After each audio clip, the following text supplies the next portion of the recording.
Okay. Allora, buonasera a tutti. Allora, vi ringrazio per aver accolto il nostro invito a partecipare a questa serata e speriamo che questa serata vi sia di spunto per qualche riflessione.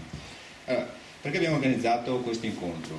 È sotto gli occhi di tutti che c'è una crisi economica senza precedenti che sta vivendo il nostro Paese e non si intravede una via d'uscita. Le persone soffrono per la perdita del lavoro, della casa, per l'indebitamento o addirittura per il fallimento della loro azienda e a volte con conseguenze anche drammatiche. Questa recessione ha colpito tutti a livello mondiale, ma mentre alcuni paesi ne sono già usciti o ne stanno uscendo, l'Italia è in uno stato di sbandamento totale e noi vogliamo proporre una possibile soluzione. Allora, diciamo che pensiamo al secondo dopoguerra. L'Italia uscì dalla seconda guerra mondiale povera, distrutta, semi-analfabeta, ma ricca di 3 doti immense. La Costituzione del 1948, lo Stato democratico a Parlamento sovrano e una propria moneta. In meno di 30 anni questa penisola priva di grandi risorse, senza petrolio, finanziariamente arretrata, diventa la 7ª potenza economica del mondo, prima fra tutte per il risparmio delle famiglie. Fu il miracolo italiano, scaturito proprio da queste immense 3 doti. Oggi quelle doti sono state distrutte. I trattati europei, in particolare quelli associati all'Eurozona, ci hanno tolto la sovranità costituzionale, quella parlamentare e quella monetaria. Ci hanno tolto tutto. La crisi che oggi sta distruggendo l'economia e i diritti delle famiglie e delle aziende italiane, come mai dal 1945 a oggi, viene da questo. Allora, seguiamo questo percorso. Viene creata una valuta, cioè una moneta, che non è di nessun Stato. Viene emessa dalle banche centrali e va direttamente nelle banche, assicurazioni, fondi pensioni privati, eccetera. Si uniscono 17 Stati sotto questa valuta e le si priva delle loro precedenti valute nazionali. I 17 governi dovranno sempre battere cassa, cioè chiedere prestiti, presso queste banche, assicurazioni, eccetera, per ottenere la moneta con cui attuare la spesa pubblica, esattamente come un cittadino privato che fosse sempre costretto a indebitarsi con la finanziaria sotto casa per mantenere la famiglia. Questa è l'Eurozona. Così funziona la moneta euro. Abbiamo trovato nelle teorie della scuola dell'economista Mosler, fondatore della MMT, non faccio in inglese perché andiamo con complicazioni, un barlume di speranze per uscire da questa crisi economica e democratica. La via d'uscita c'è, è il riacquisto della sovranità monetaria, che per noi si traduce nel ritorno alla lira. Ci sarebbe anche un'altra strada che sarebbe la rifondazione dell'Europa, ma credo che non verrebbe mai fatta, per quelle conseguenze, per questo proponiamo questa. Comunque se ne può parlare. I gruppi territoriali MMT promuovono la divulgazione di questa scuola, mettendo al servizio di tutti le proprie conoscenze e competenze, con lo scopo di renderci consapevoli che se venissero seguiti i principi economici proposti da Mosler, tutti i paesi ne trarrebbero notevoli benefici. Ecco per questa sera abbiamo chiesto a Marco Cavedon, qui presente, del gruppo territoriale Veneto della MMT, di illustrarci le teorie di questa scuola. I gruppi territoriali della MMT sono formati da volontari, senza scopi di lucro, e all'uscita troverete una cassettina che è per le offerte per sostenere le spese, cioè per contribuire alle spese sostenute per chi vuole farlo. Vale per l'affitto della sala, per il materiale pubblicitario con cui vi abbiamo invitato e così via. Ecco, la serata è abbastanza impegnativa perché si tratta di argomenti, soprattutto per chi li ha sentiti la prima volta, possono apparire duri o difficili. Portate pazienza, sappiate che comunque se portate pazienza col paio d'ore ne verrete fuori sicuramente molto contenti, perché perlomeno comincerete a capire un po' di cosa ci raccontano e quali sono le verità e quali sono le bugie economiche che ci propinano per mantenere questa situazione economica disastrosa. Ecco, vi auguro a tutti una buona serata e vi lascio a Marco Cavedon.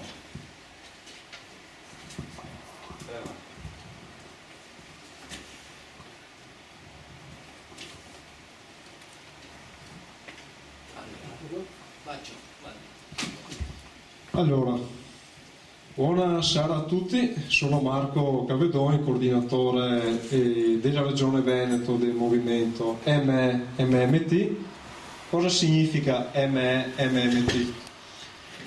È Mosler Economics Modern Money Theory for Public Purpose. È una scuola economica neokeynesiana, quindi deriva da John Maynard Keynes, che è probabilmente il più grande economista mai esistito, e Il scopo di questa serata è di presentarvi il messaggio e i principi fondanti della Modern Money Theory e insieme di capire insieme quali sono le cause, le reali cause della crisi economica che ci attanaglia, cercare di capire insieme anche cosa si intende esattamente per sovranità monetaria, ma alla fine anche proprio cos'è il senso della moneta, cos'è la moneta, sfatare il falso mito della liretta che continuamente ci viene propinato dai nostri media quotidianamente proprio da tutti gli economisti mainstream e da tutti i giornalisti e anche da tutte le maggiori testate, i maggiori quotidiani nazionali, le maggiori testate economiche e capire insieme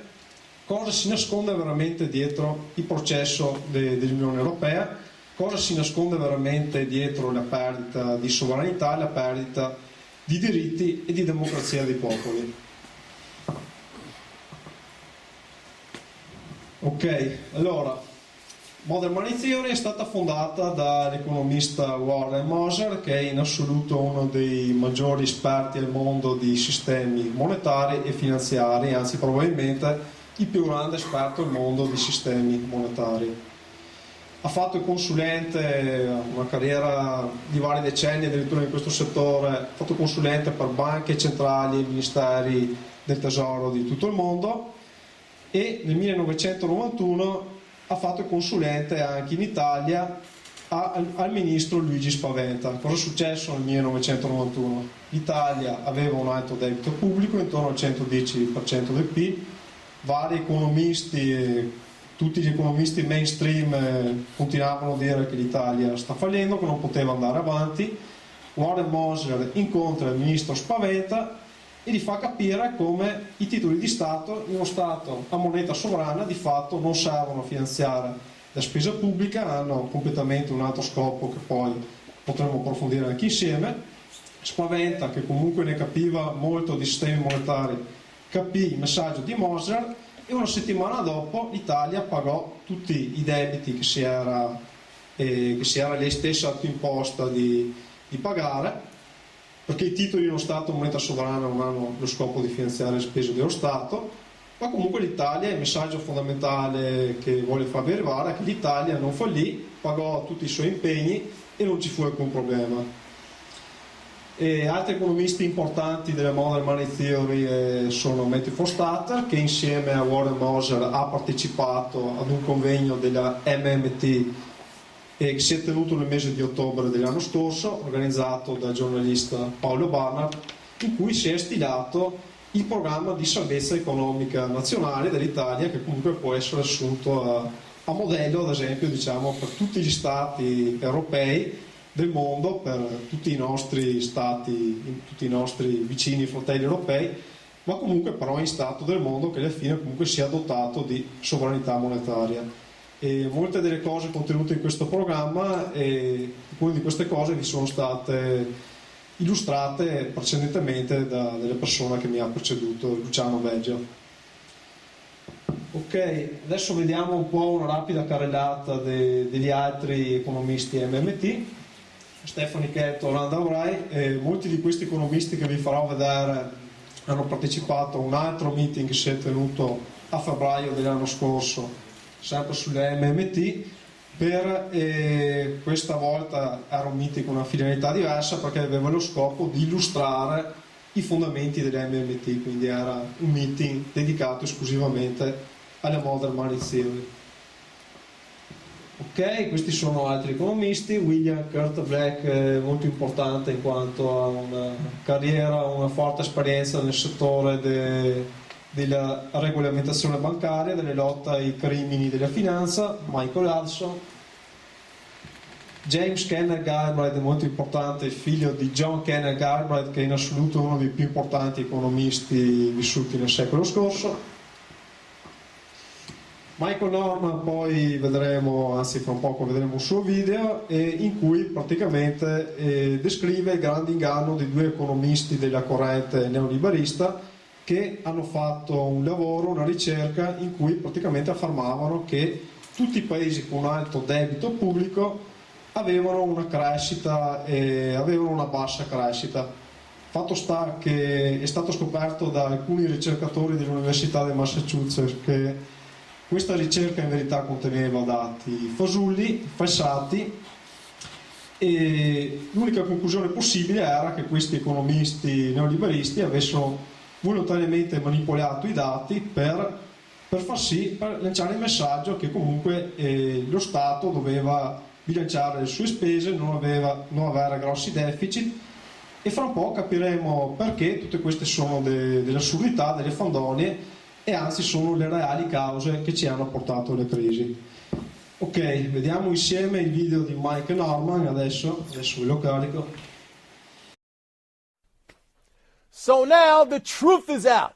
Two of the superstars of economics, Carmen Reinhart and Kenneth Rogoff, who wrote the book This Time It's Different, have committed massively serious errors in their work. You know, that work that tries to exploit all these debt fears. However, 3 professors from the University of Massachusetts at Amherst, Michael Ash, Robert Pollin, and Thomas Herndon, found these errors when they were trying to replicate the Reinhart-Rogoff results. And the errors were so blatant and so egregious that one has to consider whether or not they were intentionally put there to bolster their push for austerity policies. And make no mistake about it, folks, the Reinhart-Rogoff studies were used over and over and over again as the main arguments for austerity. You even had that little boy who read that one book, you know, Atlas Shrugged. What's his name again? Paul Ryan.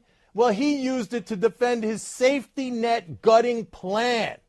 And guess what? Austerity has done nothing to reduce debt or risk of default, but at the same time, it has forced millions upon millions of people into the condition of unemployment and poverty. In fact, it's created an entire new generation of poverty that will be the real heritage that we're going to end up leaving to our kids. Now, in the past, I've spoken about the work of Reinhart and Rogoff. I've gone after their ignorant and subversive attempts to prove all of their debt doomsday crap. But let's leave aside for a minute their analytical errors and the shoddy research that I'm going to talk about.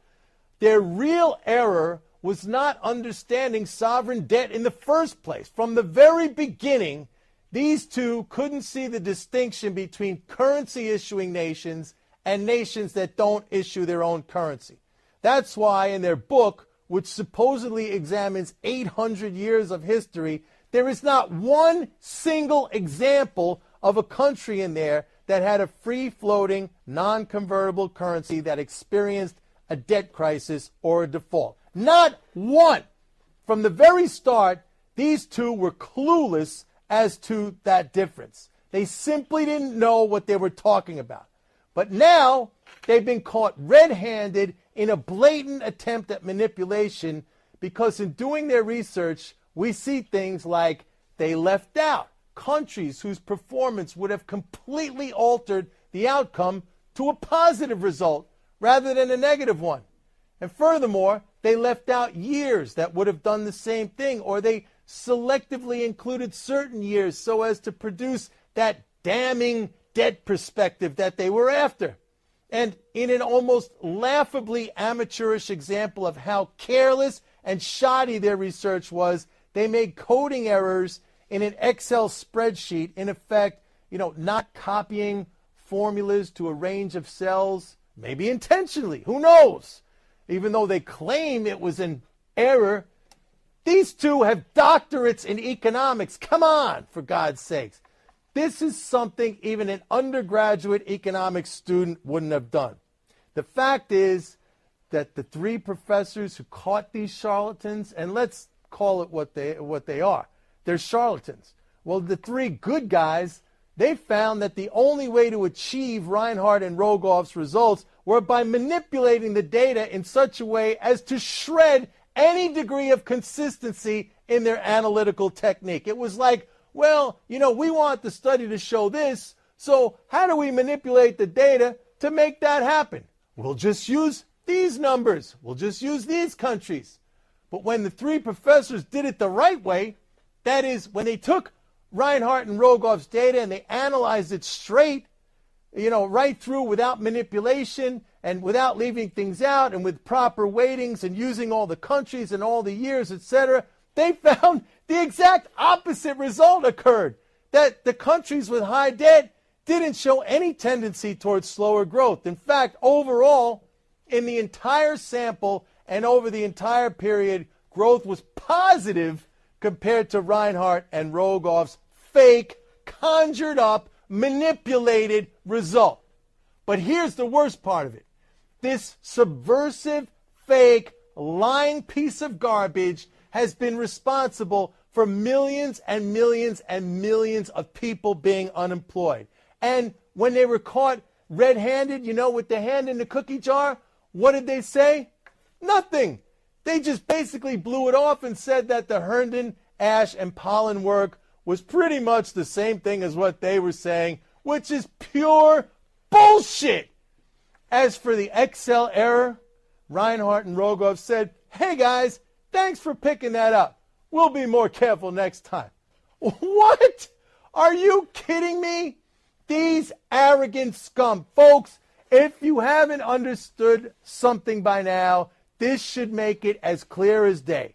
That mainstream economics is totally corrupt. It is bought and paid for by Wall Street and the powers that be. They want austerity. They want you out of work. They want governments to believe they are powerless unless they follow with their advice. Why? Because it's more power and wealth for them. That's why.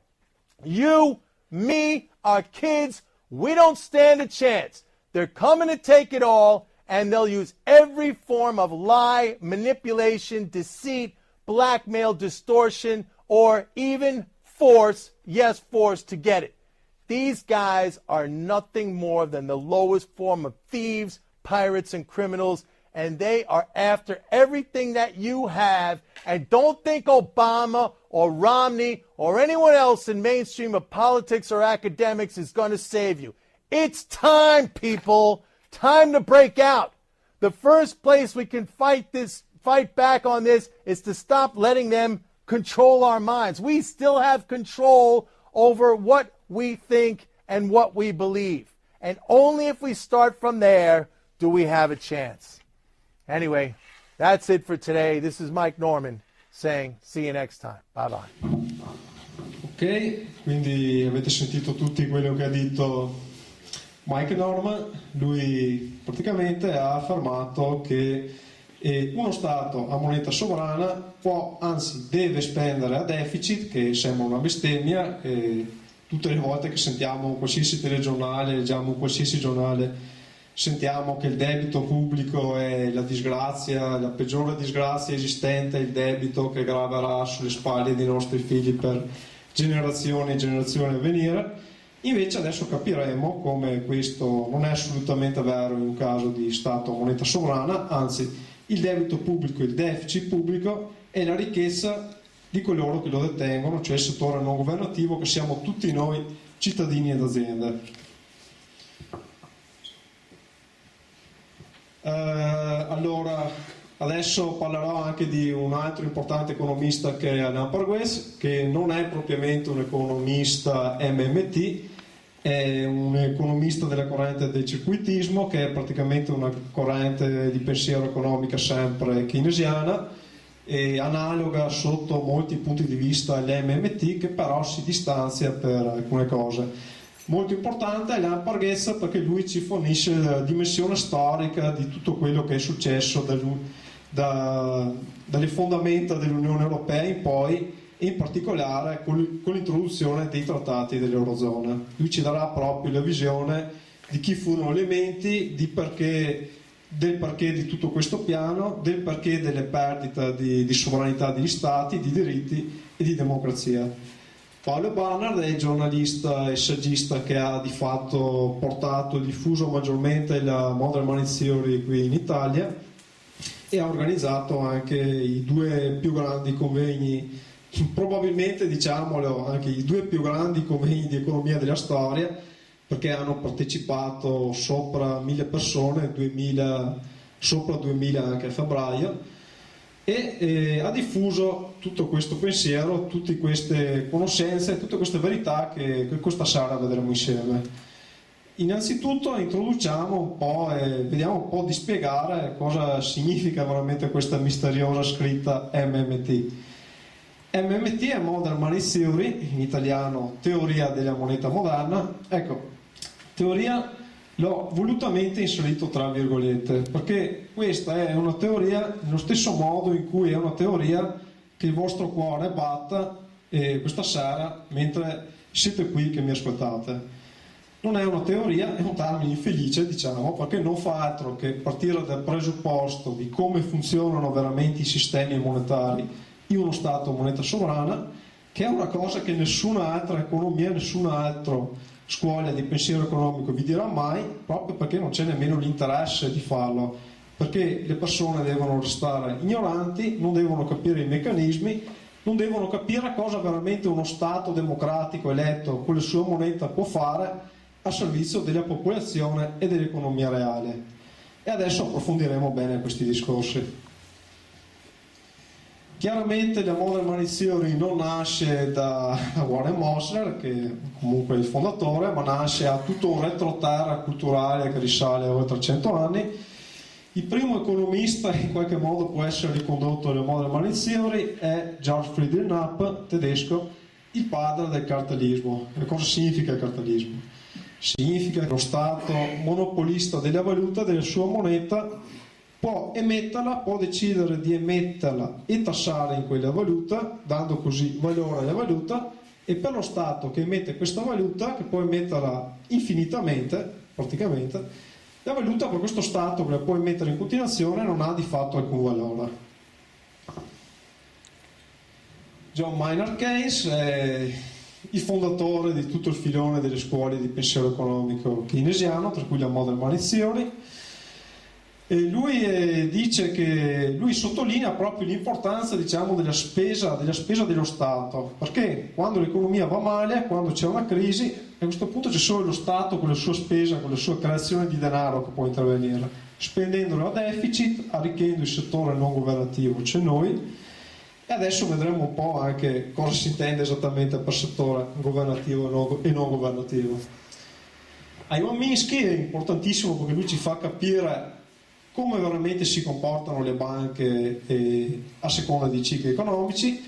Le banche sono procicliche, ci dice. Cosa significa procicliche?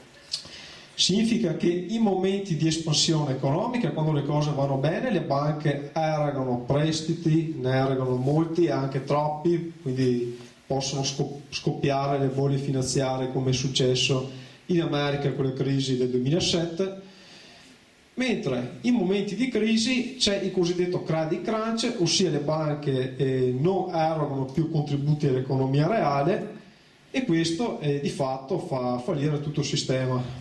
Perché in verità in queste occasioni ci sarebbe bisogno di un comportamento anticiclico delle banche, ossia fornire liquidità che tutti noi possiamo usare per fare girare l'economia.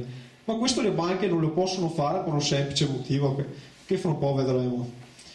Abba Lerner è molto importante questo economista e personalmente mi piace anche molto perché non è un economista che viene da un retroterra accademico, è una persona comune, aveva un negozio che fu travolto dalla grande depressione delle fine degli anni 20 del secolo scorso, non si diede per vinto perché volle capire le reali cause della crisi, perché l'economia gli aveva portato via il suo negozio, le sue ricchezze, la sua vita, si mise a studiare, diventò uno dei più famosi economisti, professore alla Cambridge University ed è il padre della finanza funzionale, ossia quel concetto che dice che lo Stato nel controllare la massa monetaria circolante deve unicamente badare all'economia reale, ossia alla piena occupazione, al pieno sviluppo economico, alla piena produzione industriale di beni e servizi, mentre altri parametri che sono quelli imperanti oggi nell'Europa, nell'Eurozona, ossia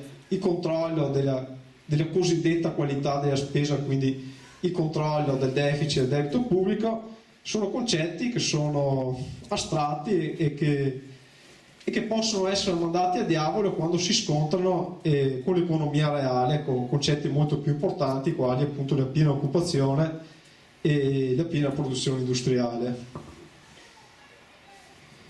Charles Goddard, ok, questo è membro della Commissione di Politica Monetaria della Banca d'Inghilterra, un uomo che dice esplicitamente che il debito pubblico in uno Stato a moneta sovrana non è un vero debito, è una grande menzogna, ci aggiungo anch'io, criminosa, non è il debito dei nostri figli e non deve essere ripagato. Wayne Godry, importantissimo, questo economista, perché è il padre di quello che ho accennato, se avete fatto attenzione un po' di volte, cioè i bilanci settoriali, che adesso andremo a vedere bene cosa sono insieme. Prima però un concetto fondamentale, perché per capire tutto quello che diremo questa sera ci vuole una forte apertura mentale, dobbiamo riformulare tutte le nostre idee su cosa veramente è il denaro, su cosa veramente sono i beni reali e cos'è il denaro.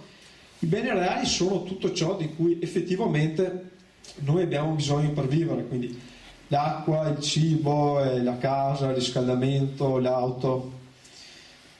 I beni finanziari, che sono il denaro, quindi crediti, debiti, perché anche quelli sono denaro, questi non hanno un valore intrinseco in sé, sono semplicemente dei codici. Cioè, quando io, per fare un esempio, quando io prendo in mano il telecomando per guardare un determinato programma sulla televisione, il bene reale, quello che veramente a me interessa, è il programma che devo guardare. Il telecomando è un codice, di per sé non ha un valore intrinseco. Se io ho il telecomando ma non ho la televisione, ho in mano un pezzo di latta che non mi soddisfa, non mi dà alcun bene reale. I bilanci settoriali, allora è corretto dire che in economia alla fine ci sono tre settori: il settore governativo, quindi tutte le amministrazioni pubbliche, principalmente si intende il Ministero del Tesoro e la Banca Centrale; il settore non governativo, invece siamo tutti noi qui dentro, cittadini e aziende; il settore estero è tutto ciò che sta all'esterno di uno Stato. Adesso vi coinvolgo, vi farò una domanda, magari 2 o 3 volontari se vogliono rispondermi. Concentriamoci un attimo sul settore non governativo e vediamo insieme se all'interno di tutti noi qua dentro, mettiamo che qua dentro ci siano sia cittadini comuni che aziende, siamo uno Stato, ecco, siamo i cittadini di uno Stato. Se qua dentro circola troppa poca ricchezza, siamo tutti poveri, quindi non possiamo comprare, non possiamo far sì che aprano nuove aziende, o quelle che ci sono costrette a licenziare perché non hanno domanda aggregata, non hanno molte persone che gli comprano il prodotto.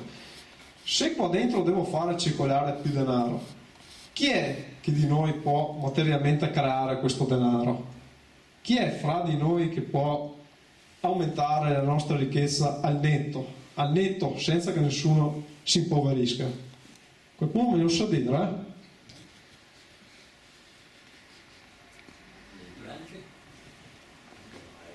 Di imprese, dice lei. La banca, ok, queste sono 2 risposte. C'è qualche altra opinione? Prego. Lo Stato?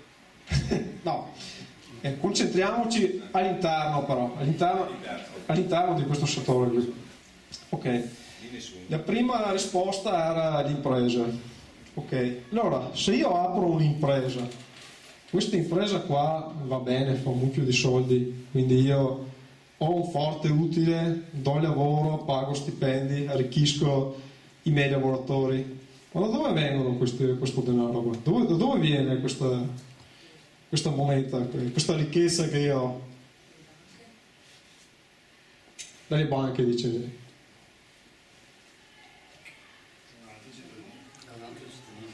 Perfetto, esattamente. Allora, le banche sono essenziali per l'attività delle imprese, perché le imprese lavorano con i prestiti delle banche per avviare le loro attività e anche per mantenerla, però le banche, in questo sistema qua, le banche commerciali, è vero, chi sa il funzionamento di una banca, è vero che le banche alla fine possono creare infinitamente prestiti, però quei prestiti generano anche debiti. Quindi se io creo un più 5 qua dentro, ci sarà anche un meno 5, perché ci sarà anche un debito che deve essere saldato. Verrà saldato con i soldi di chi mi compra il mio prodotto o il mio servizio, nel caso di un'impresa edile, e quindi tutti i soldi che io guadagno devono essere ripagati la banca che distruggerà la montara che ha creato del nulla all'inizio. Li sottraggo per darli alla banca ai cittadini, e quindi è chiaro che in questa situazione qua non ci può essere veramente una creazione di nuovo denaro netto. Qui abbiamo un denaro che non fa altro che circolare in tondo, non fa altro che praticamente che fare un giro e poi ritornare nelle tasche di un altro attore di questo sistema qui. Cioè, per ogni colonnina che si alza qua dentro, non so se sono chiaro, c'è sempre una colonnina che si abbassa. Non c'è, è matematicamente impossibile e economicamente anche corretto dirlo, che all'interno del settore non governativo nessuno, ma proprio nessuno, può creare nuova ricchezza finanziaria netto.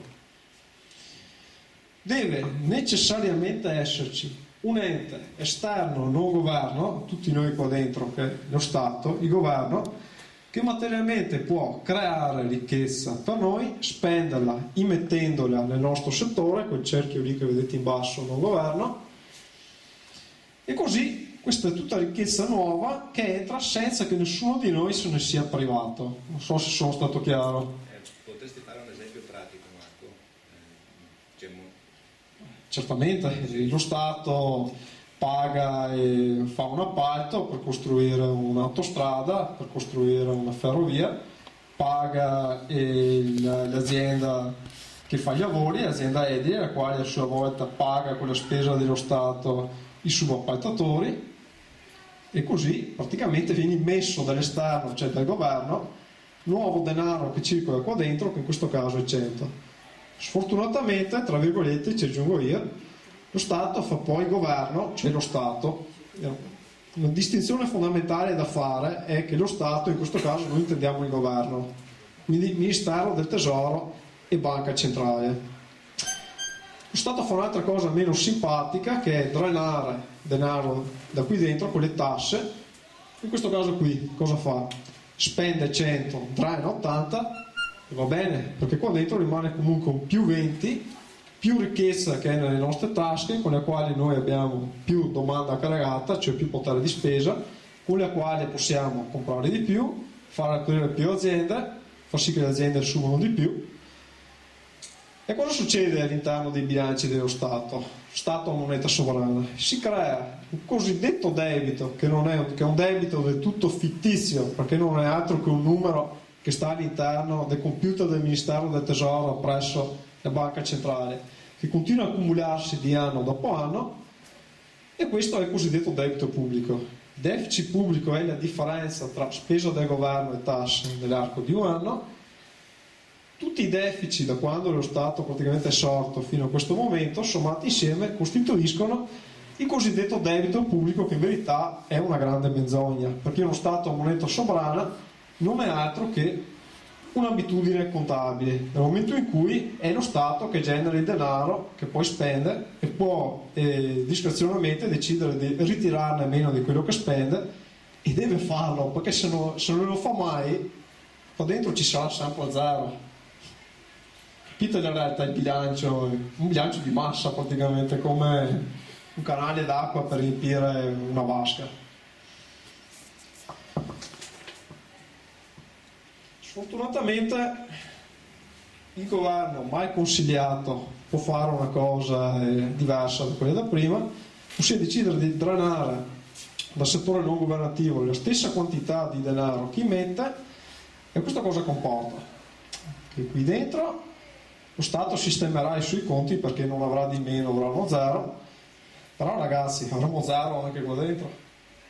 Non so se mi spiego. Fare una cosa del genere in un periodo di crisi è una catastrofe, perché significa stagnazione economica, significa a lungo andare anche riduzione di risparmi, perché non potremo più risparmiare, mettere via i soldi, e questo si chiama pareggio di bilancio. Noi l'abbiamo messo in Costituzione. Oggi tutti i media, tutti i giornali ci descrivono questa operazione qua come la virtù di uno Stato.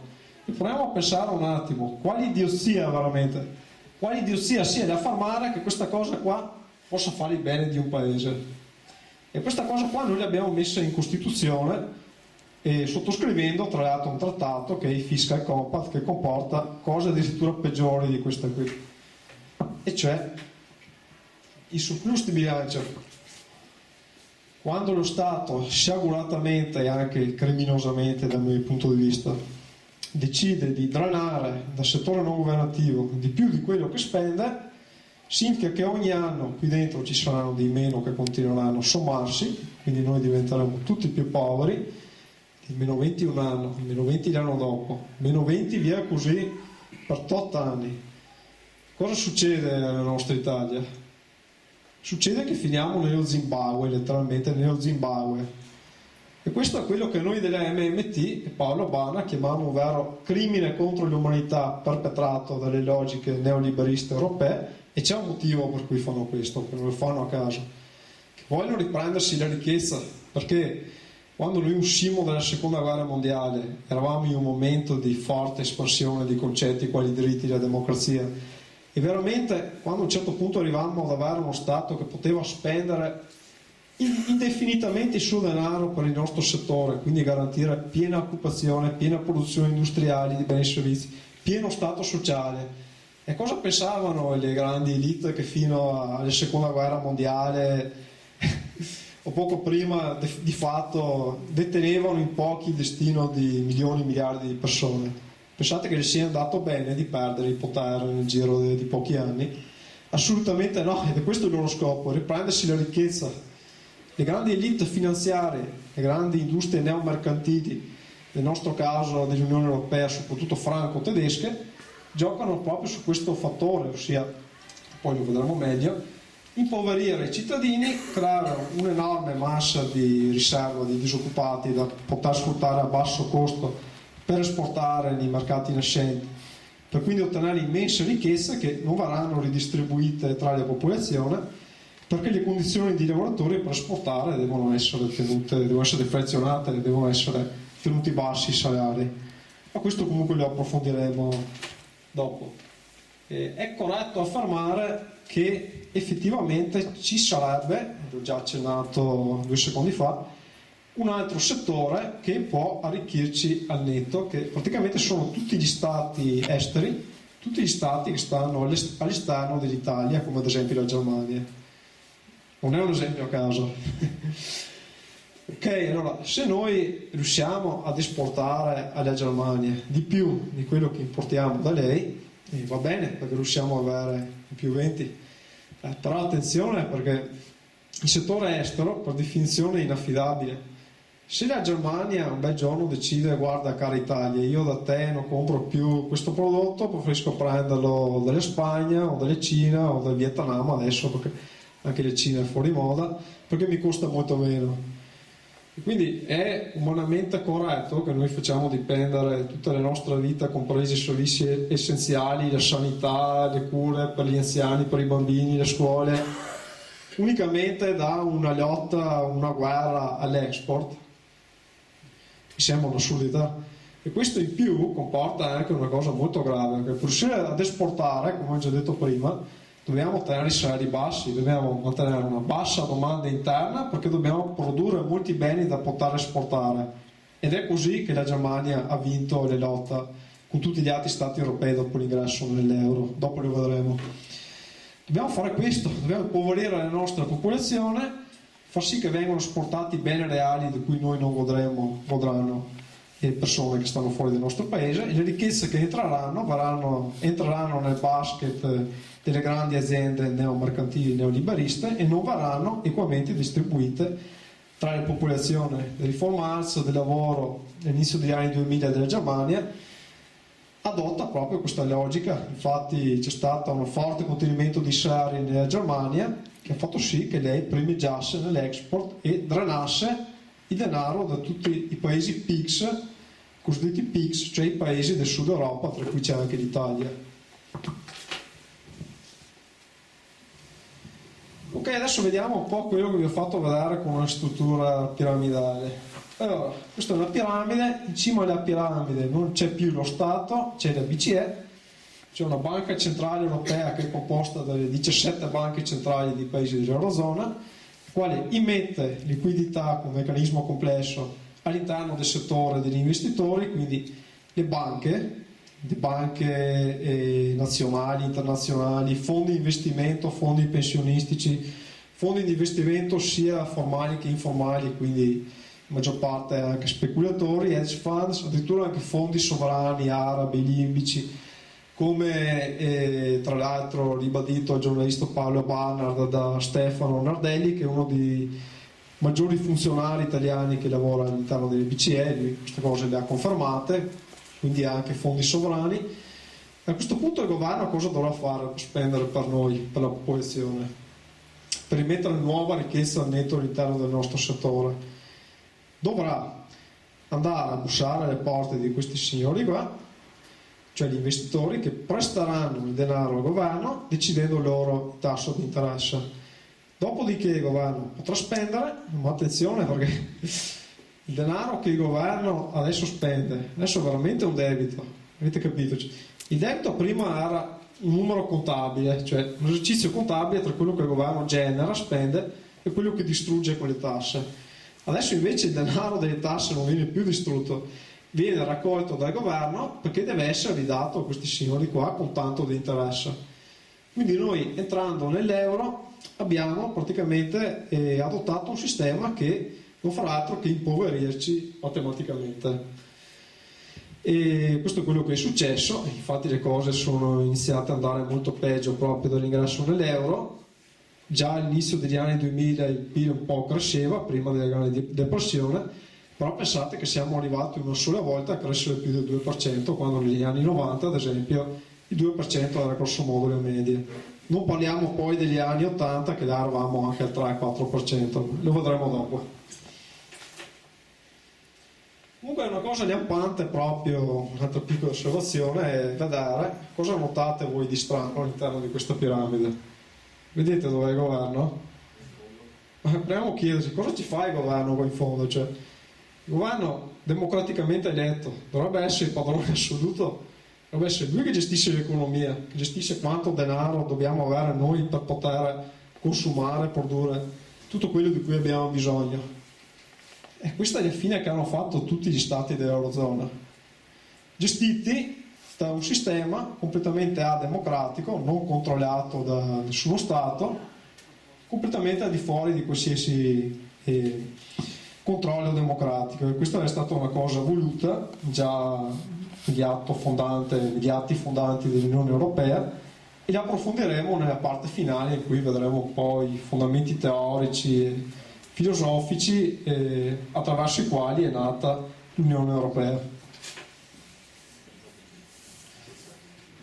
Ok, qua ho voluto anche per maggiore correttezza mettere gli articoli in cui si dice esplicitamente che la Banca Centrale Europea non può finanziare nessun istituto pubblico e addirittura non può neanche concedere forme di facilitazione creditizia nei confronti di tutti gli stati e di tutti gli altri enti pubblici, quindi anche regioni, comuni e via dicendo. Ho voluto anche inserire un estratto della Federal Reserve, che è la Banca Centrale Europea. Praticamente nel suo statuto, a differenza della BCE, oltre alla stabilità dei prezzi, perché l'unica fissa della BCE è contenere l'inflazione e basta, la Fed nel suo anche il massimo impiego, moderati tassi di interesse per favorire l'economia, questo non vuol dire che lo faccia. La cosa più importante è questa qua: provvedere i servizi finanziari alle istituzioni depositarie, al governo USA e a tutte le istituzioni pubbliche. Questo è proprio un estratto del sito della Federal Reserve, proprio la mission e lo statuto della Fed americana. Ok. A questo punto direi che abbiamo in mano tutti gli elementi per combattere i grandi fantasmi che ci vengono quotidianamente propinati da tutti i talk show, da tutti i telegiornali, e cominciamo proprio con quello più criminoso, diciamo, probabilmente forse la più grande bugia della storia dell'uomo, mi viene da pensare. Il debito pubblico. Il debito pubblico, come abbiamo visto, in uno Stato a moneta sovrana è una figura contabile, perché se io Stato decido di generare denaro e metterlo qua dentro, poi di drenarne di meno, di tassare di meno di quello che ho speso, giustamente perché devo far sì che qua dentro resti del denaro, generano un debito del tutto fittizio, cioè io quando spendo, materialmente succede così: il Ministero del Tesoro ha un computer presso la banca centrale, spende e praticamente quel computer si generano dei meno. Quando draina il denaro con le tasse, raccoglie dei più. È chiaro che se quello che raccoglie non è superiore a quello che spende, qui dentro rimarrà un meno. Questo non è un vero debito, signori miei, perché lo Stato moneta sovrana, il denaro non lo prende in prestito da nessuno, perché lui è il monopolista, lui che lo crea e lo emette, non lo può fare nessun altro. E questo signore qua non esiste. E questo lo dice Alan Greenspan, che è un economista neoliberista, amico di Milton Friedman, probabilmente uno dei peggiori individui economisti neoliberisti che siano mai esistiti, tra l'altro estimatore di Augusto Pinochet. E Alan Greenspan, nonostante non sia degli MMT, lo dice esplicitamente, l'ho detto in un'intervista che poi vedremo in un video: gli Stati Uniti non possono fare default perché sono loro che emettono la valuta. Com'è possibile che io, monopolista che emetto la valuta, faccia default? Cioè io non mi devo indebitare con nessuno per emettere denaro, perché il denaro decido io di crearlo, non lo può fare nessun altro. Ok, quindi prima abbiamo visto, se ben vi ricordate, che la spesa a deficit è il nostro attivo, ossia lo Stato tassa 100, draina 80, tutti noi, cittadini e aziende, abbiamo più 20. E questo è ben visibile proprio dai grafici dei bilanci settoriali. Questi grafici sono stati portati nel meeting che si è tenuto a febbraio dell'anno scorso a Rimini dagli economisti delle MMT, e qua si vede bene appunto come allora, la linea blu è il deficit del governo, la spesa a deficit del governo, la linea verde è l'attivo del settore non governativo, questo è il caso dell'Italia. E vedete bene proprio come la spesa a deficit corrisponde al centesimo è l'attivo del settore non governativo. La linea rossa è un piccolo excursus è il settore estero, il terzo settore di Wayne Godley. Quindi se io ho una bilancia commerciale in attivo, esporto di più di quello che importo, va bene, avrò un ulteriore attivo, qua per un deficit di meno 7 ho un attivo di più 11, però l'andamento comunque è sempre speculare tra deficit del governo e surplus del settore non governativo. Insomma, è chiaro, questo lo devo rispiegare. Ok, stessa cosa per gli Stati Uniti. Vedete bene proprio al centesimo come il deficit del governo sia il surplus l'attivo di noi cittadini e aziende. Vedete bene un'altra cosa, come gli Stati Uniti hanno una bilancia commerciale, che è questa linea qua blu tratteggiata, che non è affatto una linea molto in positivo, anzi è quasi stata sempre in negativo dopo gli anni 60. Questo per confermare come la strategia dell'Expo non sia vincente, perché costringe ad abbattere il PIL interno, quindi la ricchezza interna dei cittadini, che è il problema che oggi sperimentano un po' tutti i paesi fortemente esportatori, la Germania, e i paesi in generale, un po' tutti i paesi dell'area del nord Europa, quindi anche Svezia, Finlandia, adesso è in recessione anche il Finlandia, e in misura minore anche il Giappone, perché il Giappone ha fatto una doppia strategia, ha sia puntato sull'Expo in certi momenti, sia creato ricchezza finanziaria, come è notizia di questi giorni che il Giappone ha creato oltre 100 miliardi di euro per far ripartire l'economia interna, proprio perché con l'export non riusciva più ad aumentare il suo PIL, a crescere. Vedete bene come uno Stato come gli Stati Uniti, che è tutt'oggi il primo paese del mondo per PIL, non ha mai puntato molto sull'export, perché il suo PIL per l'85-90% è fatto da produzione interna e da importazioni. Ok, qua è sempre per gli Stati Uniti a partire dagli anni 50. Questo è la Spagna e vabbè, qua vi faccio vedere una cosa veloce. Guardate bene il 2007 che è questa linea qua. Praticamente, richiamando i bilanci settoriali di Wayne Godley, abbiamo detto che ci sono tre settori: governo, non governo, settore estero. Tutti e tre i settori non possono mai essere in attivo, e tutti e tre i settori contemporaneamente non possono mai essere a deficit, perché il denaro non fa altro che spostarsi all'interno di questi tre settori. Quindi se materialmente c'è qualcuno che è a deficit, vuol dire che qualcun altro è inattivo, c'è poco da fare. Cioè. E quindi la somma di tutti i bilanci di tre settori da zero, e deficit del governo e del privato è questo qui, meno 11, surplus del settore estero più 1, surplus del governo più 10, meno 11 più 1 più 10, meno 11 più 11 da zero. Chiaro, no? Che il denaro, non facendo altro che circolare tra questi settori, ha un bilancio che è zero.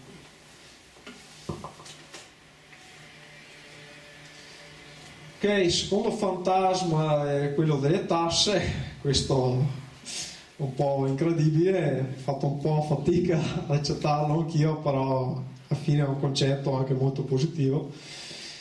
Praticamente un altro dei fantasmi con cui siamo stati abituati a convivere da piccoli è sempre stato che lo Stato ha bisogno dei nostri soldi, di raccogliere i soldi da noi prima di poter spendere.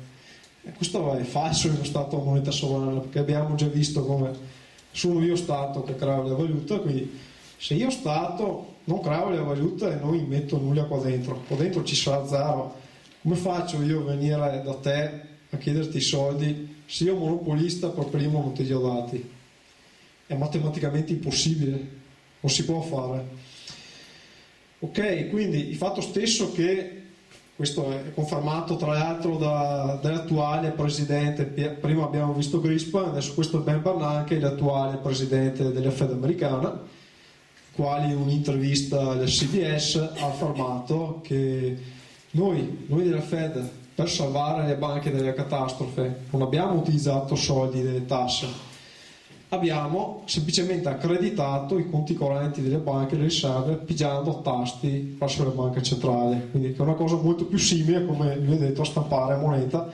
Non è stampare moneta perché viene creata elettronicamente, ma è creazione di moneta, non sono soldi delle tasse. Lui non li ha detto per spiegare alle persone comuni, io e voi, che lo Stato veramente può creare denaro finché vuole. L'ha detto perché la risposta alternativa sarebbe stata ben peggiore, perché qua per salvare il disastro delle banche dopo le crisi dei mutui subprime sono state spese delle cifre veramente pazzesche, sono stime che partono da 13 trilioni, quindi 13 mila miliardi di dollari e arrivano a 29 mila miliardi di dollari, 29 trilioni di dollari. Fornire la risposta che tutti quei soldi lì venivano dalle tasse avrebbe fatto scatenare una rivoluzione, quindi sarebbe stata una risposta ben peggiore del dire abbiamo creato quel denaro. Ma attenzione, perché se è vero che io Stato non ho bisogno dei vostri soldi per poter spendere, significa che questa freccia qua è discrezionale, la posso decidere io Stato. Questo significa che in momenti di crisi come i nostri, porca miseria, se avessimo le lire, potremmo dire quel settore lì industriale è particolarmente in crisi. Io questa freccia qua, per questi determinati settori che sono in particolare difficoltà, la posso azzerare. Anzi, è moralmente corretto che venga azzerata. Oggi non lo possiamo fare perché non abbiamo una moneta nostra, abbiamo una moneta straniera che noi possiamo solo acquistare, prendere in prestito dai mercati e dobbiamo restituire. Capite bene quindi quali sono le reali cause di tutti i problemi che ci attanagliano. Noi non possiamo più attuare una politica espansiva che ci permette di dire mi metto qua dentro denaro da poter far sì che la gente sia più ricca, spenda, le aziende assumono di più, danno più lavoro. Ma questo noi non lo possiamo più fare già dal 2002, non c'è neanche bisogno di arrivare al fiscal compact, perché già il meccanismo stesso di funzionamento dell'euro, porca miseria, ci porta a queste conseguenze criminali qui che ci hanno imposto queste persone orribili. Ok, andiamo avanti. A questo punto quali sono le reali funzioni delle tasse? Perché ok, io ho detto che lo Stato non ha bisogno delle tasse. La domanda spontanea da parte dello spettatore potrebbe essere: no? Perché cavolo ci chiede i soldi il governo?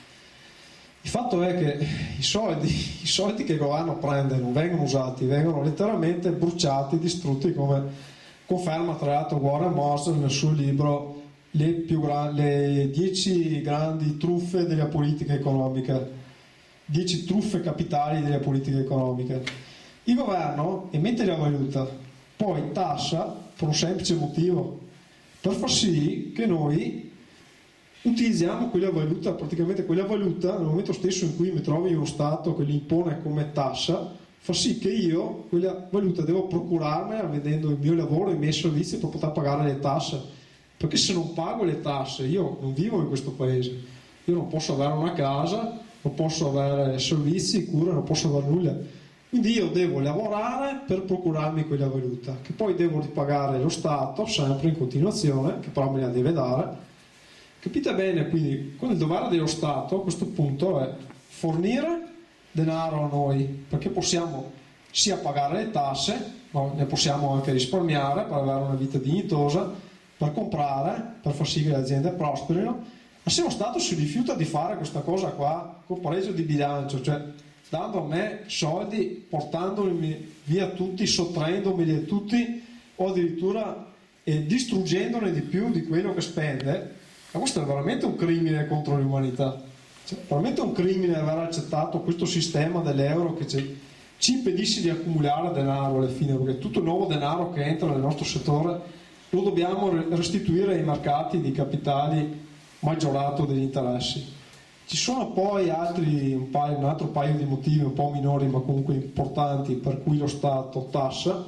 Il primo, per evitare che ci sia inflazione, ossia se qui dentro circola troppo denaro e tutti sono già occupati, tutti hanno già un lavoro, non posso produrre di più beni e servizi, se io mi metto troppo denaro qua dentro allora i prezzi salgono, perché praticamente per maggiore moneta che introduco non c'è un corrispettivo innalzamento di produzione sia di beni che di servizi. Quindi a questo punto, ma solo a questo punto, con la piena occupazione, è opportuno che il governo dreni più soldi qui dentro di quelli che spende per calmare l'economia, quindi proprio la funzione delle tasse come termometro e calmare un'economia che corre troppo, però anche dare alimento a un'economia che è stagnante, che è in crisi, che è quello che dovrebbe fare ora, ma che nessuno, nonostante continuano a dirvi quei telegiornali che lo faranno, nessuno potrà mai fare.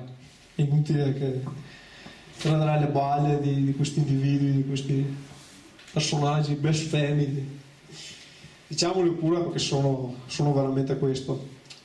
Un altro motivo per cui lo Stato tassa è far sì che non si accumulino ricchezze nelle mani di oligopoli, nelle mani di elite, quindi per far sì che alla fine qualcuno possa accumulare talmente tante ricchezze da creare un suo feudo, quindi da spodestare in qualche maniera lo Stato della sua funzione democratica.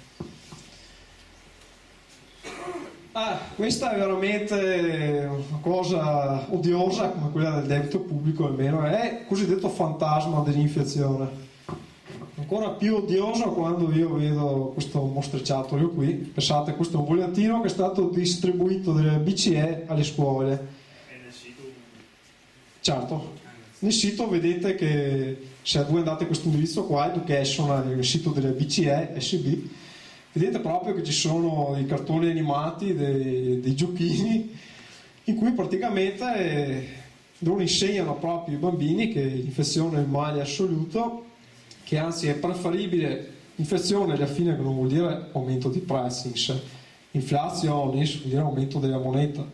Loro dicono che non ci vuole inflazione, ci vuole deflazione, quindi scarsità di moneta per la stabilità dei prezzi.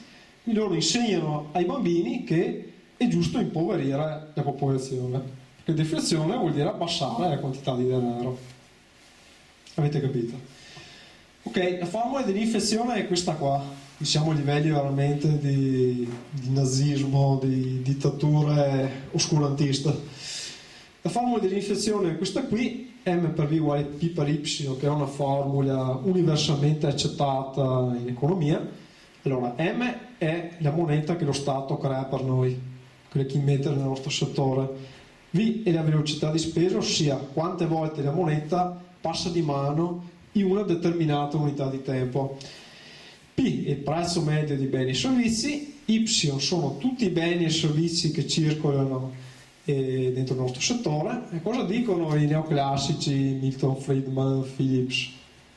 Loro dicono praticamente che inutile toccare lo Stato che aumenti la moneta, perché i beni e servizi non possono aumentare. In un determinato momento storico quella tecnologia lì non posso produrre di più, che è un'idiosia totale, smentita da molti correnti economiche keynesiane, tra cui le MMT, perché le variabili in questa formula qua ci sono variabili, non ci sono costanti.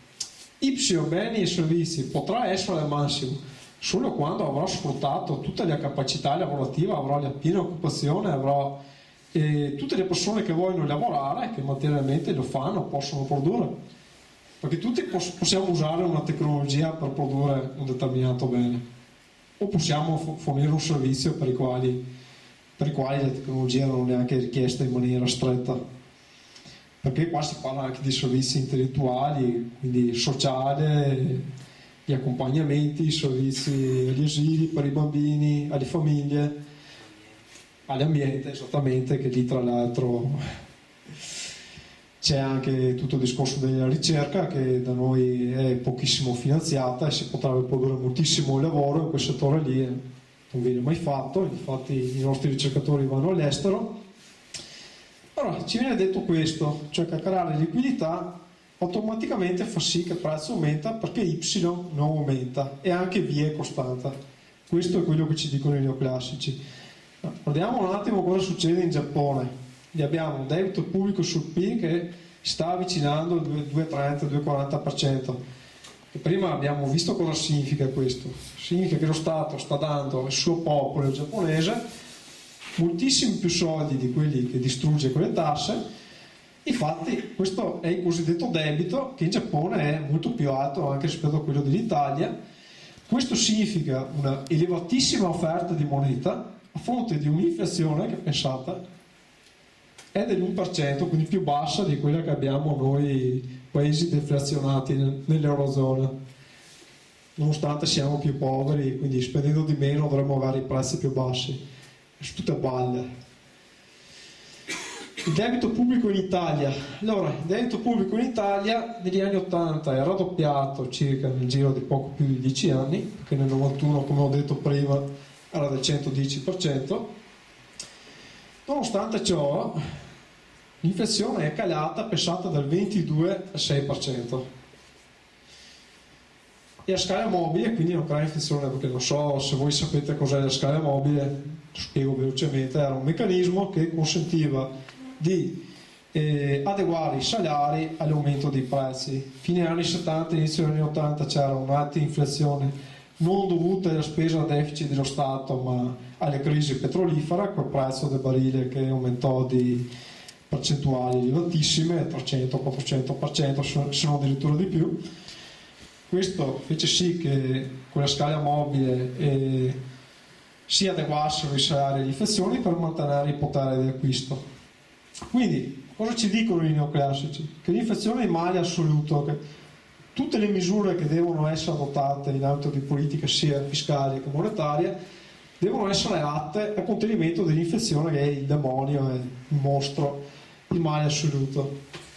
A di là che non è vero che l'inflazione aumenta con la creazione di moneta. Siete veramente convinti che l'inflazione sia un male assoluto? Vediamo, ricapitoliamo. L'inflazione nel 1980 è l'inflazione più alta della storia repubblicana dell'Italia, quindi un 22% di inflazione. Guardate qua il PIL com'era nel 1980, era il 3,5%. Questi livelli qua, 3, 2, 4 addirittura siamo arrivati.